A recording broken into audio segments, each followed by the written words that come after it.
In the meantime, the Shadow Attorney-General Andrew Wallace joins me here from Bondi Beach. We are about to hear from the PM. Andrew, what should he say?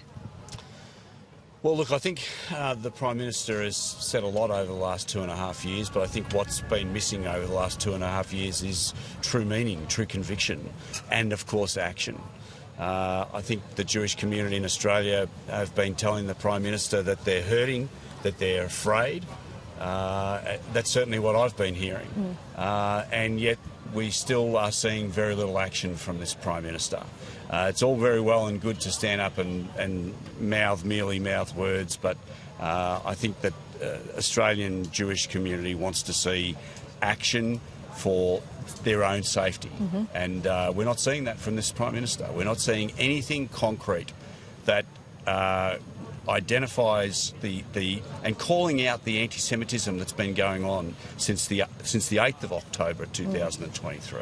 Well, they have strengthened hate speech laws. They haven't done nothing, but many people here that I've spoken to have argued that hasn't been enough and they haven't been taken seriously. But Andrew, do you really think there's anything the Prime Minister could have done to prevent what happened here on Sunday, or are there failures all along the way?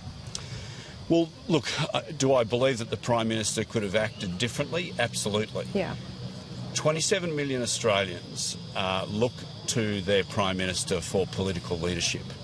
And the Prime Minister has been left wanting for for over 2 years now. He could have come out and absolutely condemned the conduct. He could have come out and ensured that our intelligence agencies and our police forces acted appropriately in arresting the people who are spewing this hate speech. But that hasn't been done. There's just this mealy-mouthed response that we've seen. But are the laws inadequate? Have they been... you make the laws, you and the government, of course, in Parliament. That's the whole point of you. Has this been a problem? We see Chris Minns recalling Parliament. He's saying, OK, we need to strengthen gun laws, we need to strengthen hate speech laws, and we also need to not see inflammatory protests at this time. There has been also calls for a Royal Commission from Josh Frydenberg, among others.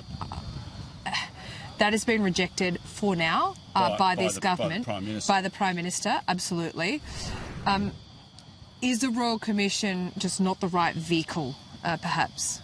Well, I think it's unfathomable that a Royal Commission wouldn't be considered right now. Well, we have a Commission of Inquiry, perhaps not a Royal Commission. I mean, does it matter? It doesn't matter. What you need is a Royal Commission. It would have all of the powers that are able to compel witnesses to come and give evidence. There are clearly systemic issues which have resulted in the lives of 15 people being lost here. Do I think that the laws that we currently have at a federal level are deficient? I'm not seeing any evidence of that. What I am seeing evidence of is a fundamental failure to enforce the laws that we currently have. Well, that's not government then. If the laws are right, that's not government's fault. That's where it comes to the officials enforcing them. Political leadership needs to stand up. This is where our Prime Minister, who is the most senior politician in this country, needs to stand up and say, law enforcement needs to enforce the laws. And it's not just them either. When you look at our migration laws... OK, let's talk about migration then, because, you know, it is a job of Parliament to set laws. It is also the job of the Prime Minister to advocate that those laws are actually enforced by our law enforcement agencies. But we do have different entities and separation of powers for a reason. I don't think we want to start bleeding into that and giving government all power, right? So let's talk about immigration for a moment. I agree with you, Andrew. If you hate this country and you're on a visa... See you later. Why are you here? Yep. But there is difficulties in all that. How does that happen? What do you think the threshold should be? Because we know there are heroes that stood up there on Sunday and protected the lives of our Jewish brothers and sisters who are on visas, who are Muslim, but they're not extreme. So we're talking about kicking extremists out of the country who seem to hate us so much. What's the threshold?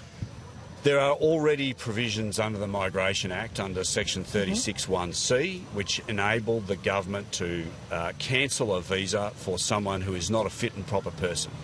Now, does that test need to be tightened?